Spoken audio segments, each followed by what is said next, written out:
Hey guys, Dr. Vic here, and today I wanted to share with you a big frequently asked question I get, and that is with moms that we see, and we see a ton of kids in the office.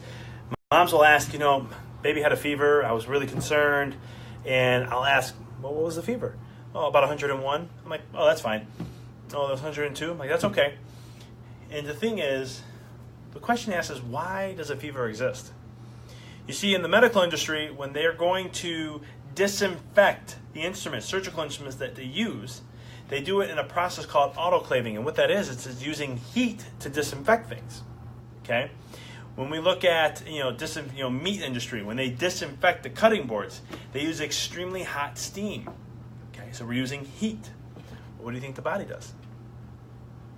The body uses heat to kind of disinfect itself in a sense. Okay, and the thing is, each temperature, the temperature that it goes to, has a specific meaning.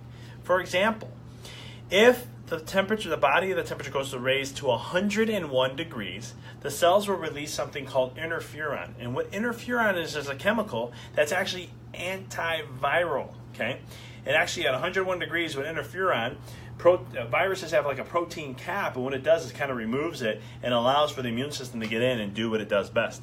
Pretty cool? But it gets even better. At 102.5 degrees, your spleen will actually stop allowing nutrition to get into the bloodstream so that whatever bacteria or virus that's in there can't feed off it and grow more. So it kind of starves it, and then with the high temperature, the immune system's running faster and faster and faster and faster so it can get the job done even better. How genius is that? How intelligent is that? Now, here's the other sidekick to when it comes to a fever. The immune system works in a way where it learns based on all the levels that it goes through. So let me explain. There's 15 steps, let's say, to the immune system. If you interfere at step number 7, the immune system only learns to that level. It doesn't go all throughout the process. If you interfere with a fever, you stop the learning process of the immune system. It doesn't allow it to grow and evolve and get stronger. Instead, it just sits there and it kind of weakens a little bit from there. Okay? The goal you want to do when you have a fever is let it ride itself out. There's an old saying that goes, you feed a cold, you starve a fever. There's truth to that. You see, when your body has a fever, you can't take food in. You just can't. The liver is overwhelmed. The body's massively focusing and feeding all its energy to the immune system so it can fight. Think about it in a war. If you got your army and there's a war and there's an invasion coming in, are you going to be feeding your soldiers before they go to war?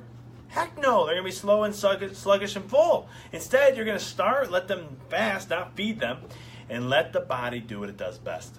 So fevers are phenomenal for the body. Now, you want to make sure that, there's a certain point where you start to get a little worried about it, like, get to the 103, 104 mark. That's where you do cold compresses and some things like that, and make sure it's not escalating as it is. I always say, if your child's under chiropractic care, the nervous system's going to do what it knows it needs to do. It's a well-communicated, well-adjusted kiddo, and that means the nervous system's going to respond, and the immune system will respond in a very specific and needed way. Okay, that's the caveat behind this. Now, if you don't have a kiddo that's getting adjusted and they get a fever, you may want to get that checked out because the immune system can be just overreacting. We don't know that. And that's one of the things you want to look into. So when it comes to fevers, let them ride, but keep an eye on them. After it gets to about 102.5, 103, you want to start putting ice compresses on there, and you want to monitor it. Make sure it's not continuing to escalate, that it kind of stays where it's at so the body can fight that off.